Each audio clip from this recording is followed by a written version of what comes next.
ಇನ್ನೇನು ಹೋದ್ರೆ ಎಲ್ಲ ಕಡೆಗೂ ಕೆಲಸ ಕೈ ಹೊಡೆದ ಇದ್ದರೆ ಚಮತ್ಕಾರ ಮಾಡೋದೇ ಇವ್ರಿಗೆ ಕೆಲಸ ತಾನೆ.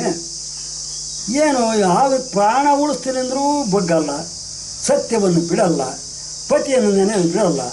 ಪತಿದೇವರೇ ದೇವರು ಅಂತ ಹೇಳ್ತಾಳೆ. ಏನಪ್ಪ ಮಾಡೋದು? ಇನ್ಯಾವ ರೂಪದಲ್ಲಿ ಒಳ್ಳೆ ಅಸತ್ಯ ನೋಡಿಸ್ಲಿ ಅಂತ ಯೋಚನೆ ಮಾಡ್ತಾಯಿದ್ದಾರೆ. ಮತ್ತೊಂದು ಏನು ಯೋಚನೆ ಮಾಡ್ಕೊಂಡು ಹೇಳ್ತಾರೆ, ಆ ಕಡೆಗೆ ಹಬ್ಬವಾಯಿತು, ಈ ಕಡೆಗೆ ಹಬ್ಬಲಿ ಮಾಡಿ ಒಂದೊಂದು ಕಷ್ಟದಿಂದ ಪಾರು ಮಾಡ್ಬೇಕಲ್ಲ. ದ್ವಿಪದೆ ಎಬ್ಬುಲಿಯೋ ಬಂದೀತೋ ಅಬ್ಬರಿಸಿ ನಿಂತೀತೋ, ಕಣ್ಣ ಕೆಂಪಗೆ ಮಾಡಿ ಗಂಗಮ್ಮನ ನೋಡಿ. ತನ್ನ ಮಾಯಾ ಬಲದಿಂದ ಒಂದು ಹೆಬ್ಬುಲಿಯನ್ನು ಸೃಷ್ಟಿ ಮಾಡಿದ್ದಾನೆ. ಆ ಹೆಬ್ಬುಲಿಯು ಗಂಗಮ್ಮನ ಎದುರಿಗೆ ಬಂದು ಕಣ್ಣನ್ನು ಕೆಂಪಗೆ ಮಾಡಿ ಮಿರಬರನೆ ಗಂಗಮ್ಮನ ನೋಡ್ತಾ ಇತ್ತು. ಹೆಬ್ಬುಲಿಯ ಕಂಡಾಳು ಘಡಗಳ ನಡುಗಿದಳು, ಶಿವನಾಮ ಜಪಿಸಿದಳು, ದರ್ಬೆ ಪಿಡಿದಾಳು.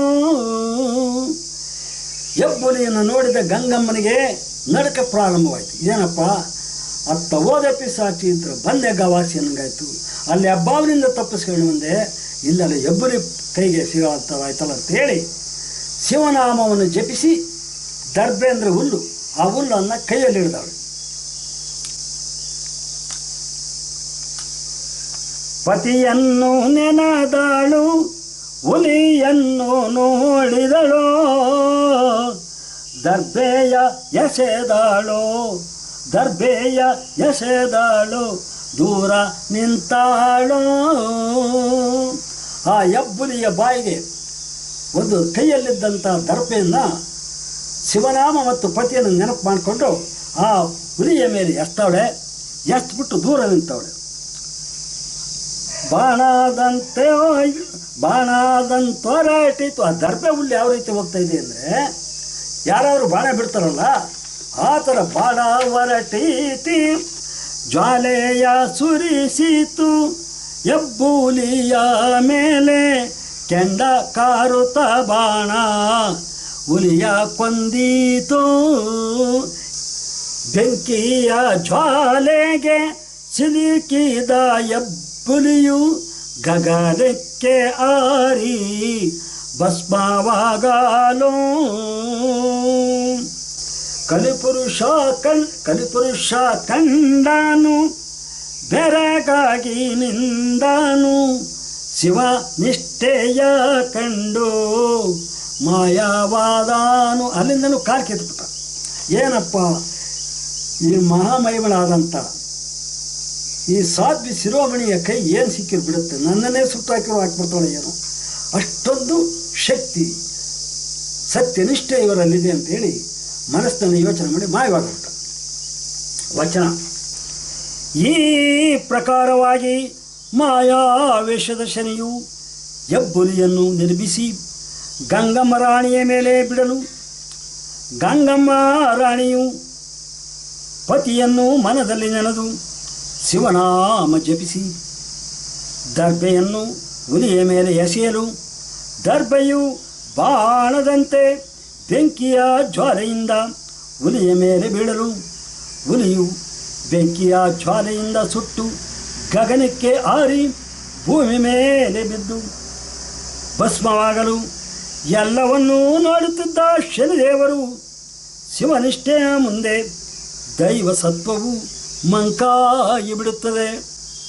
ಶಿವಸತ್ಯ ಶರಣರ ಮುಂದೆ ದೈವಶಕ್ತಿಯು ಮಂಕಾಗಿಬಿಡುತ್ತದೆ ಎಂಬುದರಲ್ಲಿ ಸಂಶಯವಿಲ್ಲ. ನಾರದರ ಮಾತನ್ನು ಒಪ್ಪಲೇಬೇಕಾಗುತ್ತದೆ. ಇಂತಹ ಮಹಾತ್ಮರಿಂದಲೇ ಧರ್ಮ ನೆಲೆಸಬೇಕಾಗುತ್ತದೆ. ಇವರಿಗೆ ಮತ್ತಷ್ಟು ಕಷ್ಟ ಕೊಟ್ಟು ಜಗತ್ತಿಗೆ ಸತ್ಯವಂತರೆಂಬುದಕ್ಕೆ ಸಹಕರಿಸುತ್ತೇನೆಂದು ಮಾಯವಾಗಲು ಮಹಾರಾಣಿ ಗಂಗಮ್ಮ ಉತ್ತ ಪೂಜೆ ಮಾಡಿ ಪತಿಗೆ ನೆರಳಾಗಿ ತಾನೂ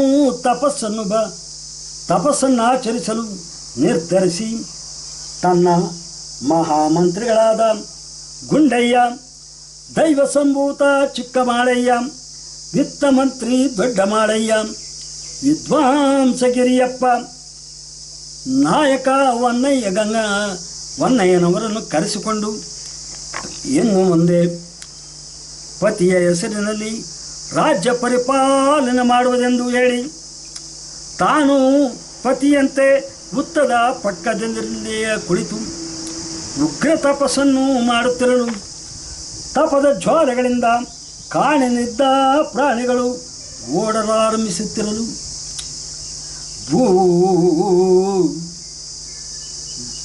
ಭೂಮಿಗೂ ಆಕಾಶಕ್ಕೂ ಒಂದೇ ಸಮನೆ ಬೆಂಕಿ ಜ್ವಾಲೆಯು ಹರಡುತ್ತಿದ್ದಾರದಂತೆಯೇ ಗಂಡ ಹೆಂಡತಿ ತಪೋಮಗ್ನರಾಗಿ ಕುಳಿತಿದ್ದಾರೆ.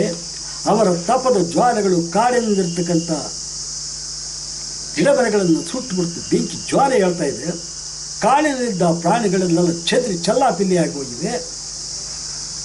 ಭೂಮಂಡಲದಿಂದ ದೇವಲೋಕಕ್ಕೆ ಮುಟ್ಟುವ ರೀತಿಯಲ್ಲಿ ಬೆಂಕಿ ಜ್ವಾಲೆಗಳು ಕಾಣ್ತಾ ಇದೆ. ಆ ಸಂದರ್ಭಕ್ಕೆ ಸರಿಯಾಗಿ ಜಂಪೆ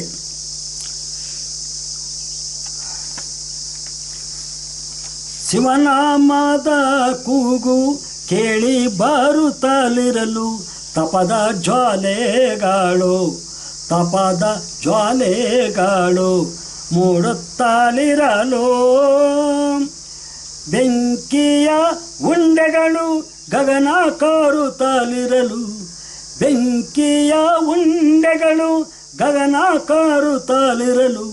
ದಿವಿಜರೆಲ್ಲರೂ ಬಂದು ನೋಡುತ್ತಲಿರಲು ಮಂದಾರ ಪರ್ವತವು ಬೆಂಕಿಗಾವುತಿಯಾಗಿ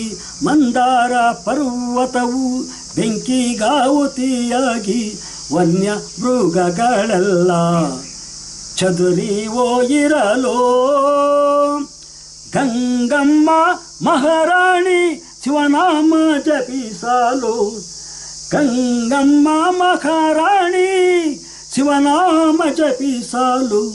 ಶಿವಲೋಕಕ್ಕೆ ತಾಪ ಮುಟ್ಟುತ್ತಲಿರಲು ಪಾರ್ವತಿಯು ನೋಡಿದಳು ಶಿವನನ್ನು ಬೇಡಿದಳು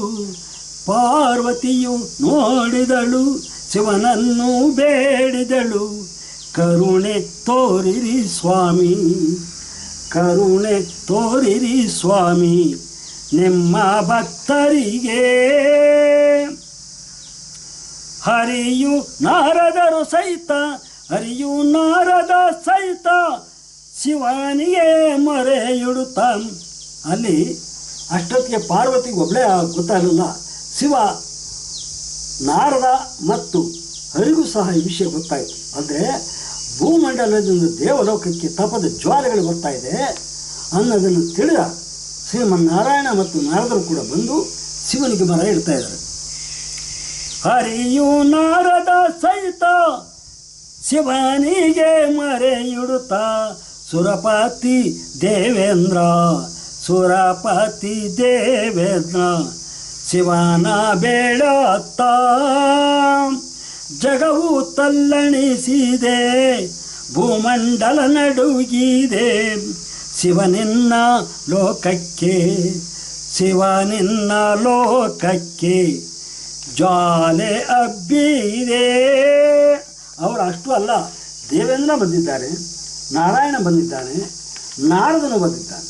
ಅವರೆಲ್ಲರೂ ಬಂದು ಶಿವನಿಗೆ ನಮಸ್ಕರಿಸಿ, ಮಹಾದೇವ, ಭೂಮಂಡಲ ನಡಗಿದೆ, ಗಗನ ಅದಿರಿ ಹಲ್ಲಾಡಿದೆ, ಭೂಮಿಯಲ್ಲಿರ್ತಕ್ಕಂಥ ಬೆಂಕಿ ಶಿವಲೋಕವನ್ನು ವ್ಯಾಪಿಸುತ್ತಿದೆ ಅಂತ ಹೇಳಿ ಶಿವನಿಗೆ ವರದಿ ಮಾಡಿದರು. ತಪವನ್ನು ಬಿಟ್ಟರು, ಪಾರ್ವತಿಯ ಕರದಾನು. ಶಿವ ತಪಸ್ಸಿನಲ್ಲಿ ಕುಳಿತಿದ್ದ. ಎಲ್ಲರೂ ಬಂದು ಯಾವಾಗ ದೇವೇಂದ್ರ, ನಾರದ, ಶ್ರೀಹರಿ ಎಲ್ಲರೂ ಕೂಡ ಹೇಳಿದ್ರು. ಹಾಗೆ ತಪಸ್ಸನ್ನು ಬಿಟ್ಟು ಪಾರ್ವತಿಯನ್ನು ಕರಿತಾ ಇದ್ದಾನಂತ. ತಪವನ್ನು ಬಿಟ್ಟನು, ಪಾರ್ವತಿಯ ಕರದಾನು, ಶಿವಲೋಕವನ್ನು ಬಿಟ್ಟು ಧರೆಗೆ ಬಂದಾನು.